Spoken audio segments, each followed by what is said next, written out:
All right, ladies and gentlemen, you are locked on Falcons. I'm your host, Aaron Freeman. And today we are talking about Drake London and how much more explosive he can make this Falcons offense. And then later we'll be joined by Derrik Klassen of Football Outsiders and Bleacher Report to give his thoughts on this Falcons 2022 draft class, his thoughts on London, Arnold Ebiketie, and why Desmond Ridder was QB1 for him.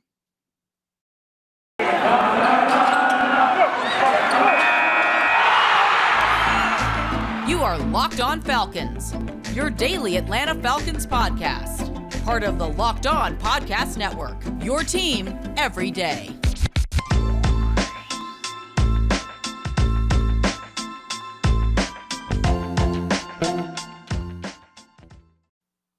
So, guys, you know me. I'm Aaron Freeman. Been covering the Falcons for many years, formerly at FalcFans.com, RIP. Still going strong on Twitter at FalcFans, and of course, the host of this preeminent Locked On Falcons podcast, your daily Atlanta Falcons podcast, part of the Locked On Sports Atlanta podcast family. And like all Locked On Sports Atlanta podcasts, you can find Locked On Falcons free and available on a variety of podcast platforms Monday through Friday, Apple, Odyssey, Google, Spotify, as well as on YouTube. Make sure you subscribe to the Locked On Falcons YouTube channel, and you'll get the video version of the podcast the night before the audio drops. So, guys, again, appreciate you guys for making Locked On Falcons your first listen. And, today we're going to be talking quite a bit about explosive plays. Later in the episode, we'll be joined by Derrik Klassen of Football Outsiders and Bleacher Report to talk about this Falcons 2022 draft class. At the end of the episode, there's a couple of listener questions that I will answer. But let's, continue our Locked On Drake London week-long extravaganza, that will ultimately culminate in next Sunday, or this Sunday's now, scouting report, where I do my comprehensive breakdown of Drake London. So you don't want to miss it. Make sure you subscribe to Locked On Falcons on your preferred podcast platform so that you can get it Sunday night on YouTube or Monday morning on the audio version of that. But we'll be talking all about explosive plays here. Got a couple of graphics for you guys. So again, another reason to subscribe to Locked On Falcons on YouTube. And this first graphic is not that important. I'm going to show it to you guys, and I'm just, showing it to you so that I'm not just basically pulling these numbers out of my butt.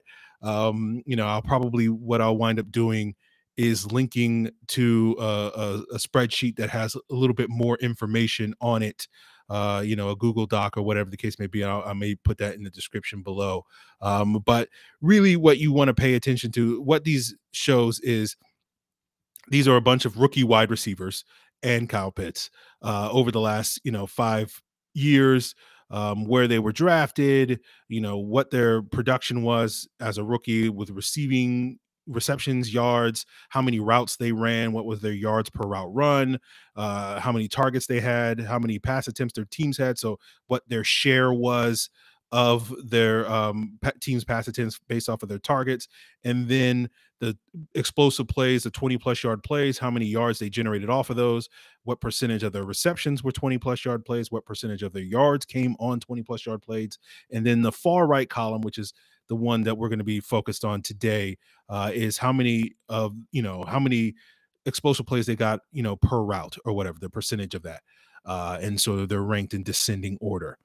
And right now, because of, going back to previous conversations we've had on this podcast, and we're expecting Drake London, because he's going to go into Atlanta and be sort of the number one guy. And we discussed this on yesterday's episode.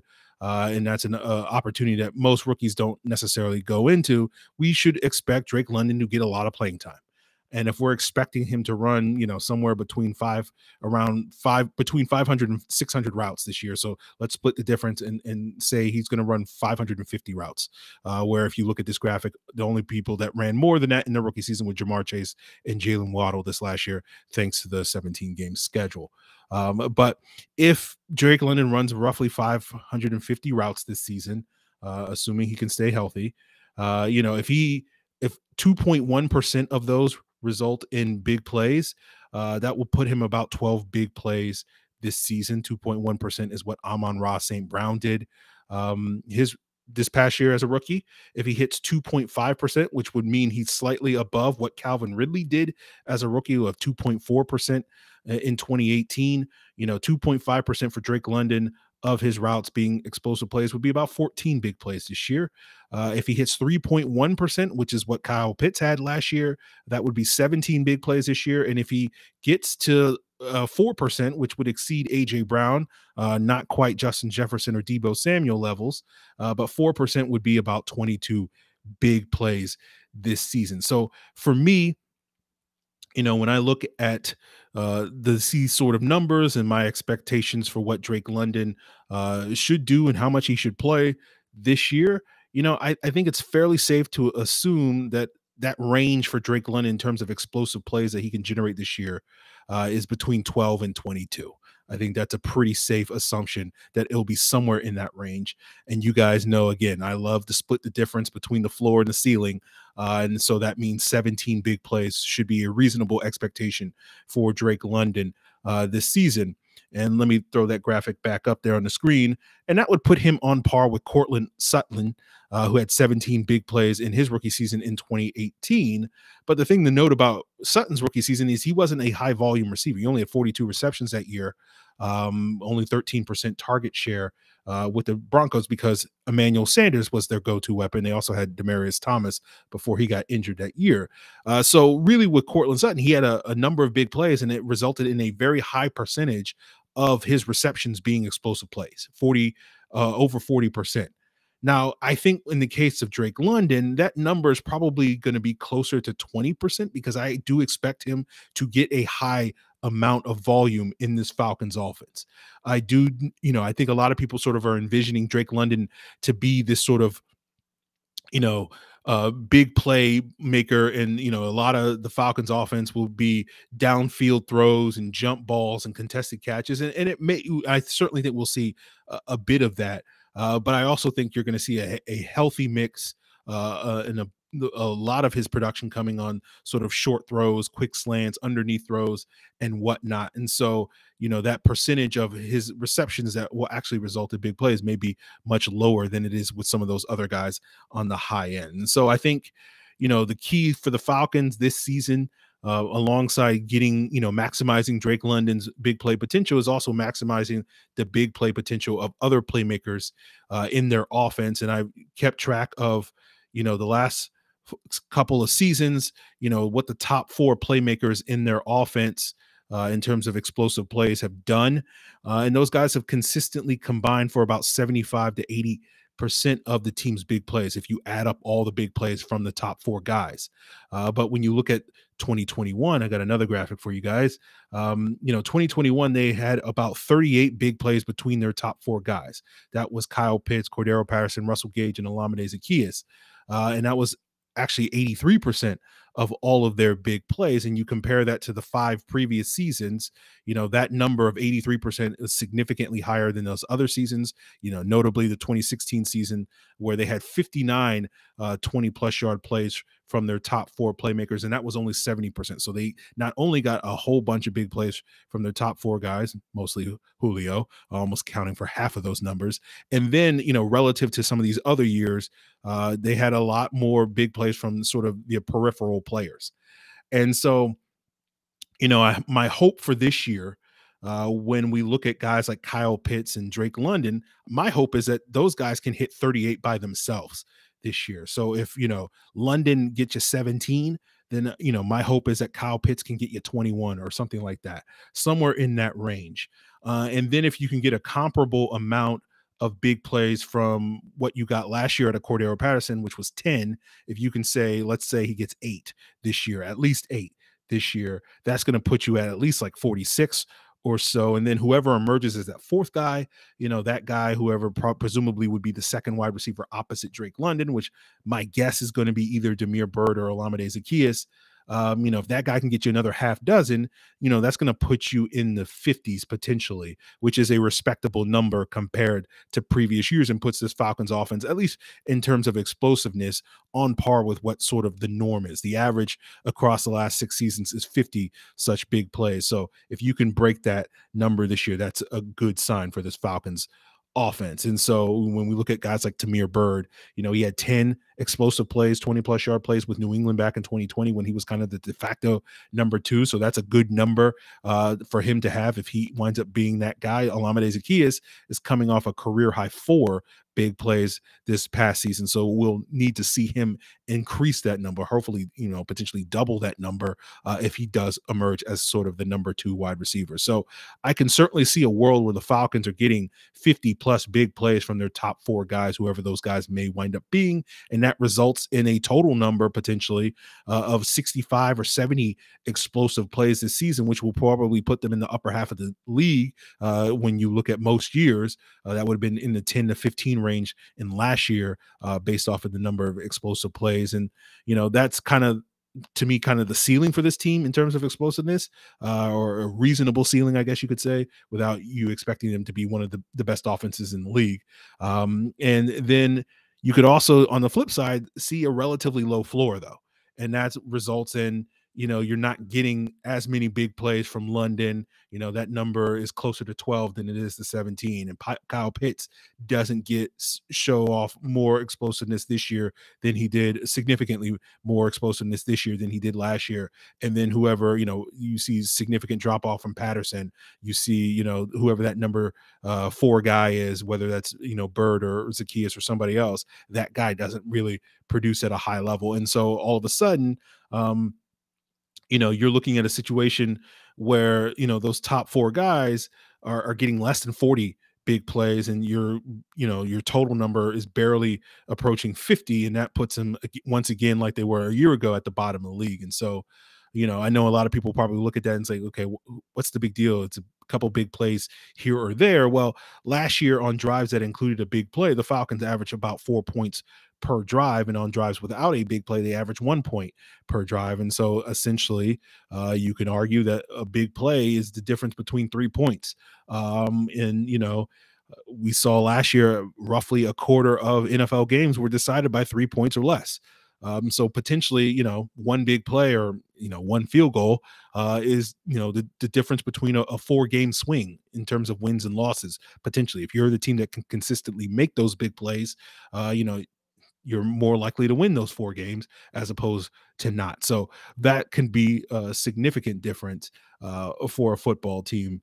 And so, my conclusion is that I do expect the Falcons to be more explosive than they were last year. It's just a question of how much more explosive. Is it by a little bit? Is it by a lot?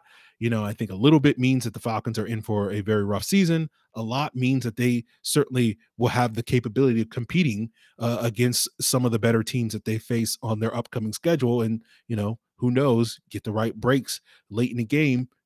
Who knows what those results can be? Maybe some positive results for the Falcons. And so I think a lot of that leans heavily on Drake London and sort of where he falls on that spectrum, that 10-play range that I put out earlier, 12 to 22 big plays. Where does he fall on that spectrum? I think could go a long way to determining how explosive this offense could be, and certainly could go a long way to determining how good this team could be. But that's where we'll leave the Drake London conversation, and we'll continue talking about Drake London as well as the rest of the Falcons 2022 draft class with Derrik Klassen of Football Outsiders and Bleacher Report coming up on today's episode, guys. But before we get there, I do want to plug the Locked On Sports Atlanta podcast family. And of course, on Locked On Sports Atlanta, you get 3 different shows with 3 different, perspectives, 4 different personalities, all intermingling on the same feed. You got A to Z with Mark Zeno, you got Hitting Hard with John Chuckery, and you got ATL Day Ones with Jarvis Davis and Tanitra Batiste. Find out all you want on all of Atlanta and Georgia sports, as well as national headline making sports, and get all those guys and girls' perspective on those things. And of course, Locked On Sports Atlanta is also the place to go to find your, post-game Braves breakdown from Grant McCauley, as well as Locked On Braves. So Check those out on your preferred podcast platform, Apple, Odyssey, Google, Spotify, as well as on YouTube.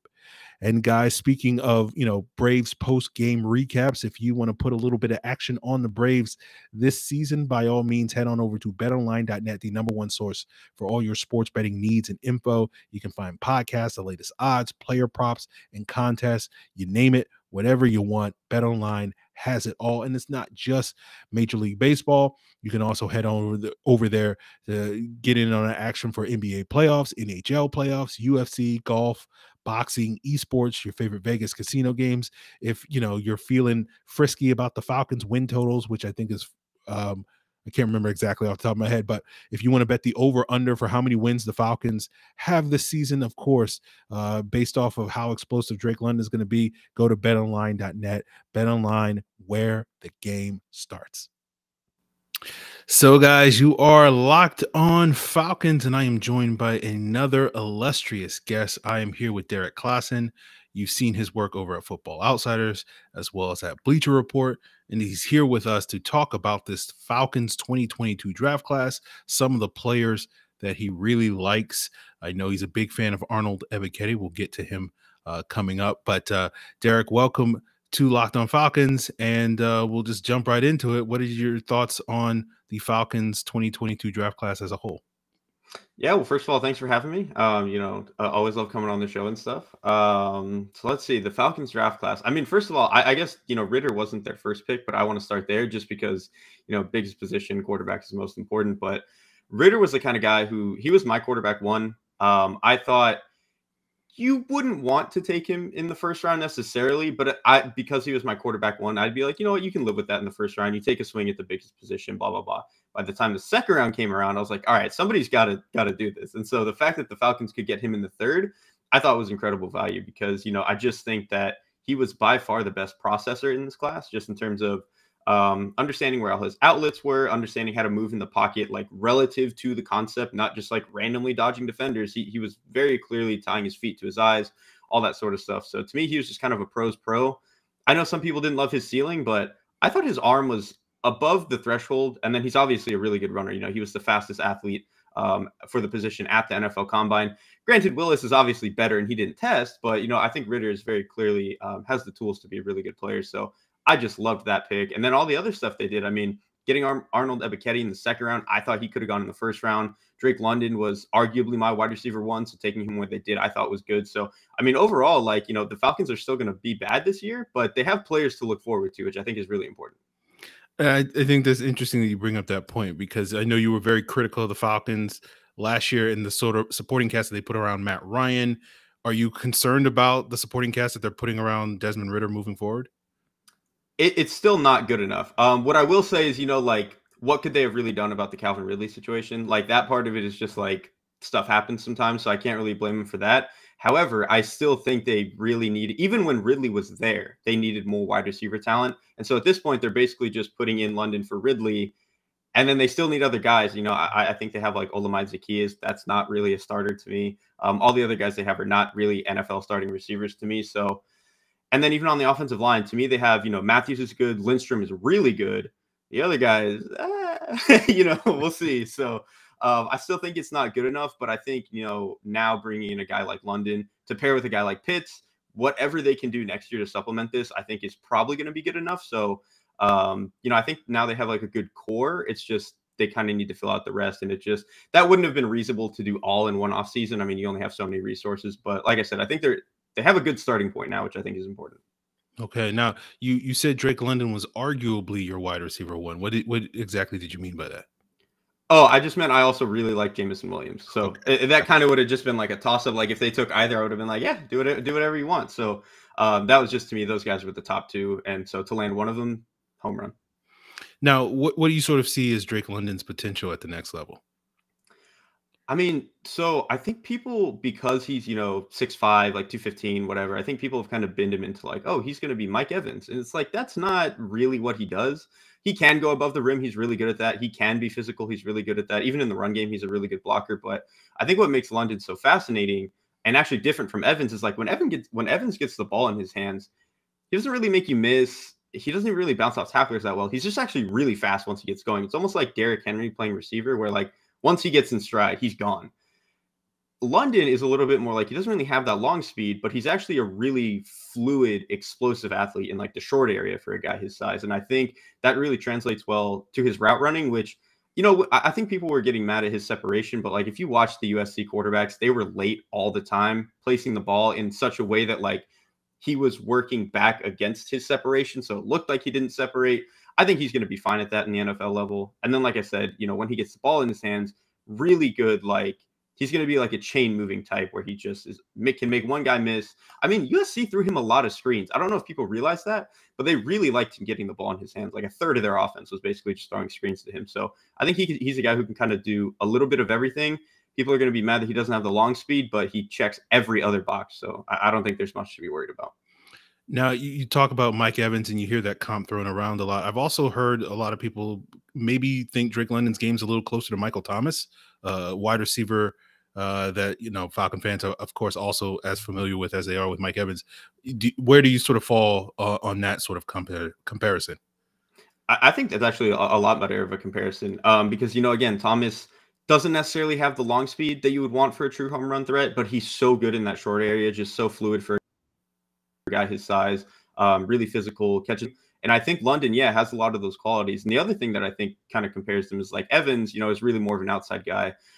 Thomas and even London are really more slot players, and I think people realize, especially London. London spent a lot of time in the slot at USC, and I think that's something he's going to be able to do a lot of in the NFL, which I think actually kind of makes the Pitts pairing interesting because like they're going to be able to move both of those guys inside, outside. Pitts obviously you can put on the line, so I think just like personnel wise, if they can add some other third threat, I think they would have a really cool, you know, pairing of talent.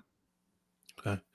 Let's talk a little bit more about Arnold Ebiketie, a player that you really liked. I know in the Bleacher Report, scouting report, he was compared to Harold Landry. And that's interesting because, of course, Harold Landry's former defensive coordinator is Dean Pease, so there's some parallels there. What is it about Ebiketie's game that you liked? And apparently Dean Pease is also a big fan of that style of player as well. Yeah, you know, I'm gonna be honest. I forgot that, you know, they had the pairing. Or I forgot I compared him to Landry, and so now that Pease has him, it's kind of funny. But yeah, I think Ebiketie just like he doesn't necessarily like knock out of the park anything, but he has good speed. His bend is actually probably his best trait. I thought he was maybe the bendiest guy in the class. You know, him, Thibodeau was up there, Jabo was up there, kind of in that tier for this class. And actually what really impressed me with him is his hands are really, really good. Like you could see with a lot of these other pass rushers, you know, Kayvon Thibodeau, Trayvon Walker, David Ajabo, they don't always have a plan, didn't know what to do with their hands. Ebiketie was the other way, dude. Like he would dice you up 5 different ways over the course of, you know, a half. And I thought that was just so impressive that he very clearly understood how to win, different ways to win, how to make one move, set up another, you know, 2 drives later. I just thought he was such a thoughtful player with really good speed and bend that like he's going to be able to be maybe not like a superstar 1 pass rusher, you know, your number 1, but he could be like a really good number 2 or like lower end, you know, number 1 guy, which I think that's pretty good for the second round. Yeah. And, you know, you talked about the 3 players that are the most intriguing to me in this Falcons draft class with London, Ridder, and Ebiketie, because they kind of stand out in a lot of ways, not only because of the positions that they play and whatnot. Those are sort of the premium positions that the Falcons went after in this draft. But are there any other players from their draft class that really kind of stand out to you as someone that you're going to keep an eye on moving forward? So I mean, there are other major ones, you know, at least in the top 100 were Troy Andersen and DeAngelo Malone. I will throw some unfortunate shade on an otherwise class that I really like. I don't think Troy Andersen is very good. He's basically just a swing on athleticism, right? You know, he's huge, played a bunch of different positions in college, played quarterback, running back, safety, I think, and then obviously moved to linebacker towards the end. But you watch him and the linebacker instincts just aren't there. However, the other guy that they drafted, DeAngelo Malone, really undersized edge guy. I'm interested to see what they do with him because I do think he played stronger than his size. It's just that like sub 240 edges don't really exist. So I'm really curious to see how they're able to make him work, or if what I really want a team to do with him is move him off the ball like the Vikings did with Anthony Barr. Because if you watch him, some of his best traits are just like long speed when he's, you know, chasing guys from behind or chasing plays down the field that got away from him or whatever. He has crazy speed. So I would almost be more interested to like redshirt him for a year or two, move him off ball and see what happens. I don't think the Falcons are going to do that, but I do think he has some interesting tools. And, for the third round, like screw it. That's a nice swing. Okay. I want to circle back a little bit to Desmond Ridder in terms of talking about not only the short term, but the long term future here in Atlanta. Do you feel like it's the Falcons' mission this season to have to get him on the field? I don't want to say as soon as possible, but early enough so that they can really evaluate him as a player before, if they wind up picking high next year and may have to dip into what most people think is a stronger draft class. So is that sort of something, your mindset when it comes to Ridder and his performance this season? I mean, so I would like to see him play, and I think he will play at some point, whether that's, Mariota doesn't have the greatest health history, so Ridder would probably end up playing, or even then, I just think, like I mentioned earlier, Ridder's so like a pro-ready type of prospect. I would not be surprised if he just takes over the job at a certain point. But what I would say is that the Falcons are pretty lucky that he fell to the third, in the sense that, like, when you draft a quarterback in the third, you don't feel as much pressure to make him the guy. So if they don't see him play and he's, kind of whatever in practice, and then they get, the third pick next year and want to take a quarterback, you only spent a third round pick on Ridder, so it doesn't matter. You can just go take your guy anyway. So I think they're actually in a pretty fortunate position where this can kind of go wherever for them, wherever they want to take it. And, just you take the dice roll and hopefully he works out. Okay, that's fair enough. Well, Derrik, I really appreciate you coming on. It's short but sweet, but you gave a lot of great information here on today's episode, and let the people know what you're working on, and maybe give them a little bit of heads up, a little sneak preview of sort of your 2023 quarterback takes, because I have a feeling that Falcon fans will be very interested in that once we get into the season. Yeah, I can do a little bit of that. So actually, I'll start with my other stuff. You can find me at Twitter, on Twitter at QB Klassen. It's up there on the screen. I do stuff at Bleacher Report. We'll be doing the draft project that we did this year. And then, I do stuff at Football Outsiders. We'll have the Almanac. I want to say early July is when the book will be released. So look out for that. I have the NFC North this year. Should be a pretty interesting division. Let's see. Quick 2023 quarterback takes. So I've only charted 2 games of all the top guys so far, so this is very limited. But I think I'm a Bryce Young guy, which is weird because, like, size-wise, not an NFL player, really. He's like, he's probably 5'11", he's probably like 195. But you watch him and it's like, man, he has every tool. The arm is good, the athleticism, he's so good in the pocket. Way quicker processor than I thought, because, I don't watch on Saturdays as much. And so I didn't realize he was really like that quick of a processor. So I think I'm really excited for him. And then obviously Stroud is really good. And then some other guys, we'll see. Levis is kind of interesting. Van Dyke is actually really interesting, the Miami guy. So we'll see. I think there's a clear top 2 and then like a group of like 5 guys who are really interesting, and we'll just see how their last year plays out. Okay. Well, it's always interesting with these quarterbacks. There's always someone that comes out of nowhere. Yep.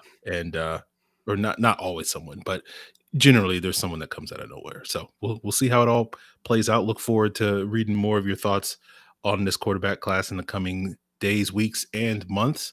But Derrik, really do appreciate you coming on, sharing your insight into this Falcon draft class. Thanks for having me. It's always a good time. So, guys, we're going to wrap up today's episode by answering 2 quick listener questions, including if we're going to see Troy Andersen on offense this season. And we'll get into that as we continue today's Locked On Falcons podcast, guys. But before we get there, I want to let you know that today's episode is brought to you by Rock Auto. With ever increasing numbers of makes and models, it's now impossible for your local chain auto parts store to stock all the parts you need. Why wait while the person behind the counter orders parts on their computer when you already have access to rockauto.com? At home or in your pocket? Save time and money when using Rock Auto instead of spending up to twice as much for the same parts from a chain store or car dealership. Rock Auto is a family business serving do-it-yourselfers for over 20 years with reliably low prices for every customer. They have everything you need from brake parts, tail lamps, motor oil, even new carpet. Just go to rockauto.com right now, see all the parts available for your car or truck, and when you do, write Locked On in the How Did You Hear About Us box so that they know we sent you. Amazing selection, reliably low prices, all the parts your car will ever need. rockauto.com. So, guys, I want to once again thank you for making Locked On Falcons your first listen each and every day. And of course, make sure you check out Locked On Falcons each day this week for Locked On Drake London week. Of course, at the end of the week, we will be doing the schedule breakdown on Thursday night / Friday's episode. And then, of course, that all wraps up. Locked On Drake London wraps up on Sunday night, Monday morning, with my comprehensive scouting report for him. But, we'll finish out today's episode by answering a couple of listener questions. The first one comes from Steven Falcon Fan on Twitter. He asked, what do you think is the probability of Troy Andersen with his height, speed, and athleticism? Will the coaching staff carve a sub 2 tight end package with Kyle Pitts in the offense? Let's say the number is low, but it's not 0, right? I don't expect the Falcons to deploy Troy Andersen on offense this year, but again, I won't say the number is 0. It's not a 0% chance, but it's probably like a 2% chance. I think they'll be more concerned about, getting him up to speed on the defense and special teams and all that to mix in an offensive package. But certainly something that potentially down the road the Falcons could mix in as part of their red zone package to give some unique looks in the future. So we'll see about that. But, I think a lot of that depends on how good a linebacker Troy Andersen is. If he's a really good linebacker, then I don't think the Falcons could be too worried about that. Not to mention whether or not the Falcons, have a good red zone offense in that case. But, I'm not expecting Troy Andersen to get too much run between the 20s is what I'll say, but we'll see. Our next question comes from Stephen B. He asks, I say Kyle Pitts would have been the easy number 1 overall pick had he been in the 2022 draft. Also, he would be more valuable on the open market than any 2022 player currently. What say ye? Well, yeah, I would agree with you on him being the number 1 pick. That was something that we talked about a bit on the podcast about how this year's draft class, were there anybody in this year's draft class that would have been a top 10 pick in last year's draft class? And the answer is probably no, but again, that depends on who you talk to. I know some people thought highly of the tackles. I know some people thought highly of some of the pass rushers that would have put them in the top 5 to 10 conversation in last year's draft class. I didn't quite think of that highly of them. I infamously was like, yeah, Kayvon Thibodeau is not better than Jalen Phillips from last year's draft class, but and he was like the 18th overall pick last year. But yeah, so I would agree with you. Kyle Pitts would have been the number 1 pick. As for the most valuable on the open market, I don't know what open market you're referring to. Are you talking about if Kyle Pitts was a free agent right now, he'd be more valuable than any of the 2022 draft picks? Okay, sure. If you're saying that he would be more valuable than any free agent that hit the open market this past year, or the Tyreek Hills and the Devontae Adamses and the AJ Browns that were traded this offseason, I don't know if I would agree with you on that. I don't think you're expecting to get 5 draft picks from a team from Kyle Pitts quite yet. I think he could get there one day, but I don't know if he's quite there yet. But he'd probably be near the top just because of the potential that he has moving forward. So if that's what you're saying, okay, I get that, but I don't quite understand what you mean by open market. So all right, that's going to do it for us guys here with our listener questions. And there's always ample opportunity to submit questions to be answered. One of the things I plan on doing over the next several weeks is not just basically saving questions to one big mailbag, Q&A episode, that we can answer these questions sporadically, each and every day or whatever the case may be. And of course, the way that you can do that and help me do that is by submitting your questions via Twitter, via Facebook at Locked On Falcons, via email at lockedonfalcons@mail.com, or you can leave a comment here on the Locked On Falcons YouTube channel. Tomorrow's episode, we will be with Pac-12, Locked On Pac-12 host Spencer McLaughlin to continue our Locked On Drake London look. And Spencer will be giving his thoughts on Drake London and what he potentially could bring to the table for the Atlanta Falcons moving forward. And so that's the plan for tomorrow. And of course, we'll have more content surrounding Drake London as well as the rest of the Falcons draft prospects in the coming days and weeks. And again, make sure you check out the big scouting report that's coming Sunday night on YouTube on Locked On Falcons, or Monday morning on your preferred podcast audio platform. So that'll do it for us here, guys. Hope you have a great rest of your week. Till then.